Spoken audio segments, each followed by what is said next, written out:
Hi folks, this is Don Meisner with the North Country Fishing Report. You know, I recently saw an ad in the paper in our region about a camp for sale. And part of the appeal of this was it's near a trout stream and a trout pond.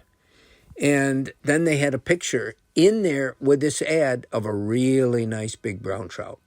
And I'm thinking, okay, now what trout streams do we have in the area where you're going to catch a big brown trout? And, you know, what ponds are you going to catch a brown trout out of? And I don't think the pond was where that brown trout was caught. But here's the thing that I wanted to talk about today. When we think of trout, and a lot of times we don't talk as much about it because we've got all these other species, these warmer water species that are part of our area that make this area famous and give us so many different opportunities. But trout are different. And what I wanted you to realize is the different types of trout.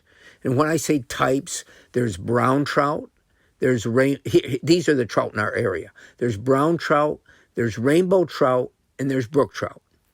And each one of them looks different, and each one of them has different habits. They fight different. They eat different. They look so different. So I think it's important to realize that. First of all, brook trout, of the three species, brook trout need the coldest water. They need the freshest water. And so you often don't catch brook trout in the areas where you're going to catch browns and rainbows. Brook trout will be either found in little brooks, that's why they got their name, or streams. And I want you to also remember they're not really trout. Brook trout are part of the char family. They require colder water. They're similar to lake trout. But in little brooks, little streams, a lot of times they're spring fed, and that keeps that water colder, and it's moving, and so there's oxygen. And so this is one of the places that you're going to find brook trout. The second thing, in ponds that are deep enough, they can be wonderful brook trout waters. And there's a lot of ponds in the foothills of the Adirondacks that have really great brook trout fishing. Now, the best time of the year is the best time of the year for black flies. In other words, it's when the air is full of black flies in the early spring after ice out. So they may be a little less attractive to go for than some of the other species. Rainbow trout seem to be the most prolific and easiest for the DEC, for different stocking agencies, to be able to put in different streams. They don't require as cold a water, and their habits are different.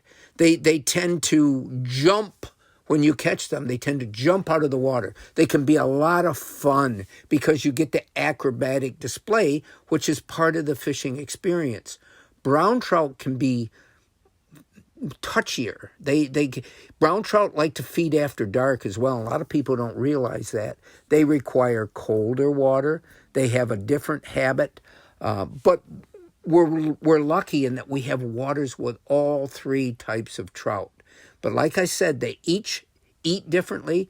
You know, rainbow trout fight differently. Rainbow are more like, steelhead, that are so famous for their battle. Well, steelhead are rainbow trout that have gone migratory.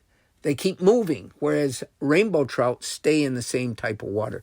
There's so many things about this, but the thing I want you to remember is each trout really requires a little bit different conditions. Sometimes they'll overlap.